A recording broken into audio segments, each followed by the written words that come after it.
नमस्कार, मैं वैष्णवी शुक्ला। आप देख रहे हैं एक्टिव भारत न्यूज। आइए चलते हैं कुछ खास खबरों की ओर। 2019 के कुंभ प्रयागराज कुंभ से भी बेहतर हम आयोजन कर सकें, इसके लिए भी धनराशि की व्यवस्था इस बजट में फिर से की गई है। प्रयागराज में कुंभ संग्रहालय की स्थापना हो, इसके लिए भी धनराशि की व्यवस्था की गई है। और आप तो मथुरा वृंदावन के लिए भी कुछ नहीं कर पाए थे, क्योंकि आपको वहां जाने में भी डर लगता था। हम लोगों ने देखिए, दोनों जगह काशी में भी समाजवादी पार्टी की सरकार ने ताला बंद किया था, और मथुरा में भी जन्मभूमि में पीछे जो पार्क है उसको आप लोगों ने ताला बंद कर दिया था। वो ताला हमारी सरकार ने खुलवाया, दोनों जगह ताले खुलवा दिए।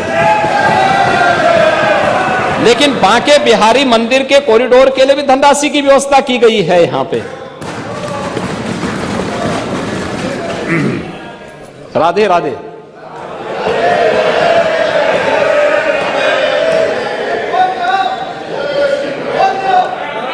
निषाद राज गुहे सांस्कृतिक केंद्र श्रृंगेरपुर के लिए धनराशि की व्यवस्था की गई है। और आजमगढ़ के हरिहरपुर में भी एक संगीत महाविद्यालय के लिए धनराशि की व्यवस्था की गई है। महर्षि वाल्मीकि सांस्कृतिक केंद्र चित्रकूट के लिए भी धनराशि की व्यवस्था की गई है।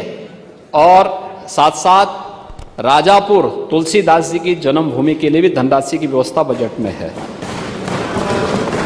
अयोध्या में विदुरकुटी में तो हम कर ही रहे हैं। विदुरकुटी में तो अरे महाराज, आपको तो कम से कम इस बात के लिए धन्यवाद देना चाहिए कि वहां के लोग आपकी भावनाओं के अनुरूप कार्य नहीं करेंगे। आप देखें, महाराज विदुर के नाम पे वहां मेडिकल कॉलेज कौन बना रहा है? बन रहा है ना। और मैं स्वयं गया था वहां पे, विदुरकुटी पे गया था। वहां के पुनरुद्धार की कार्रवाई हम लोग कर रहे हैं, बिजनौर को एक पहचान दे रहे हैं। और मैं तो रात्रि को भी बिजनौर रुका था। अखिलेश जी कभी नहीं रुके होंगे, क्योंकि उनको डर लगता था पता नहीं कब हट जाए, कब पता नहीं चाचा कब कुर्सी हथिया लें। देखिए, चाचा का अधिकार था, रात्रि को नहीं रुके होंगे। ना ना ना, मुख्यमंत्री पद से हटने के बाद मुख्यमंत्री रहते हुए कभी नहीं गए होंगे, ना नोएडा गए होंगे, ना बिजनौर गए होंगे। वीरांगना उदा देवी के लिए कह दीजिए। वीरांगना उदा देवी कहाँ के लिए? 36 अंग्रेजों को ही मारा था।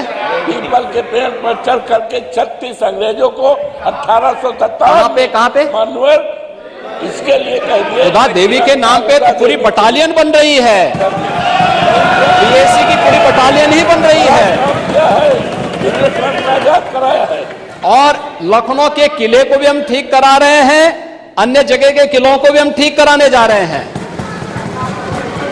हमारे टूरिज्म के उसका पार्ट है, ये तो हेरिटेज टूरिज्म का हिस्सा है,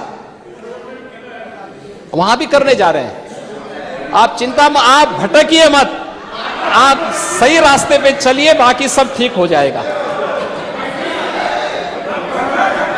और अरे आप इतने वरिष्ठ सदस्य हैं, अभी सुन तो लीजिए, मैं अयोध्या पे आ रहा हूं। अयोध्या के बारे में सुन तो लीजिए,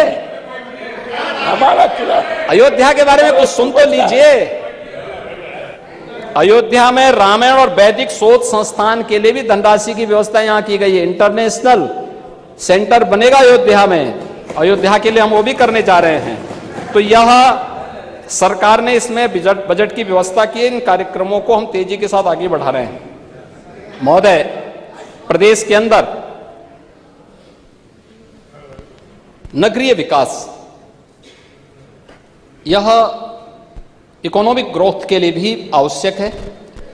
ईज ऑफ लिविंग के लक्ष्य को प्राप्त करने के लिए जो बेहतर प्रयास हुए हैं, नगर विकास विभाग के द्वारा डबल इंजन सरकार के नेतृत्व में वह तेजी के साथ इसमें आगे बढ़ा है।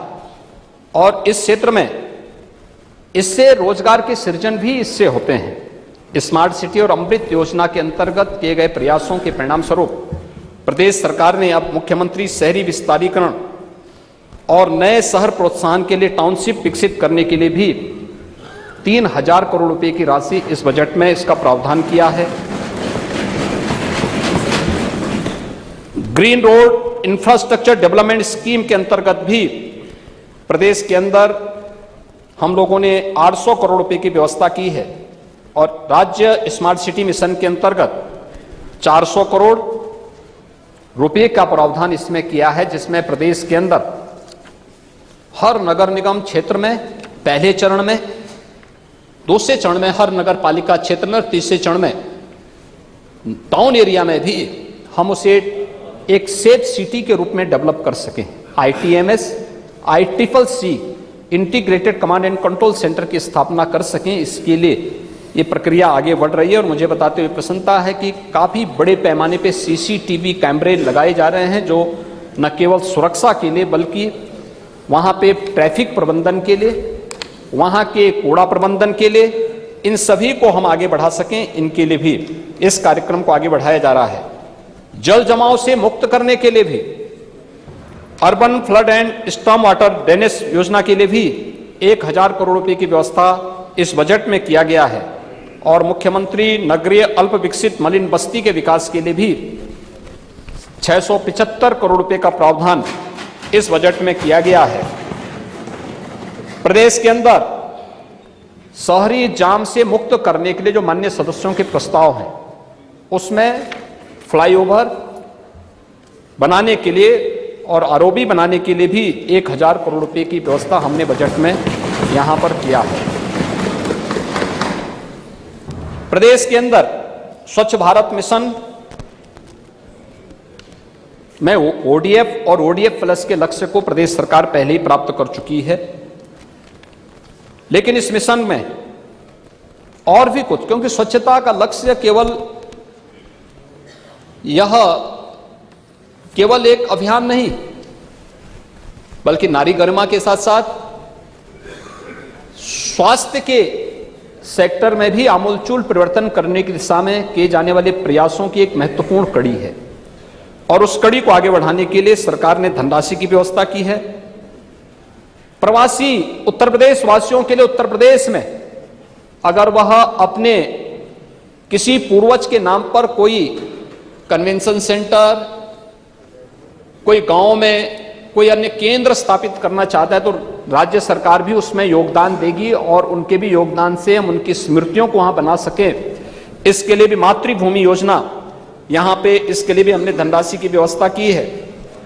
प्रदेश के अंदर अन्य सभी कार्यों के लिए भी क्रिटिकल गैप योजना के अंतर्गत भी धनराशि की व्यवस्था की गई है और प्रदेश के अंदर अन्य क्षेत्रों में भी, सामाजिक सेक्टर में भी, चाहे वह महिला सुरक्षा हो या फिर कमजोर तबकों के लिए भी अन्य तमाम प्रकार के कार्यक्रमों के लिए मुख्यमंत्री कन्या सुमंगला योजना की राशि पहले ही 15,000 से 25,000 की गई है।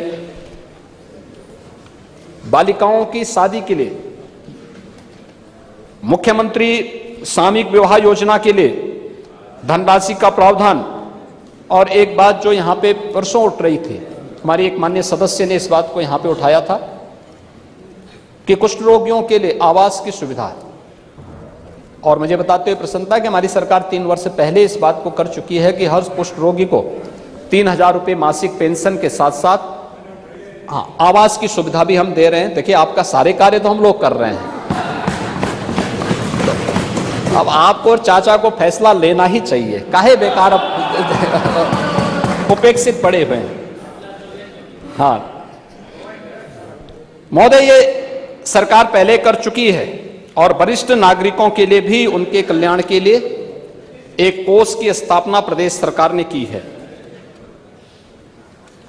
प्रदेश के अंदर अन्य तमाम क्षेत्रों में कार्य करते हुए पुलिस की अवस्थापना सुविधाओं के विकास के लिए भी, नए थानों के लिए, फायर ब्रिगेड के नए सेंटर स्थापित किए जा सके उसके लिए भी, साइबर थानों की स्थापना हो, अन्य जो भी समय समय पर जो भी हमें प्रस्ताव प्राप्त हुए थे उन सभी के लिए, चाहे वो होमगार्ड के जवानों और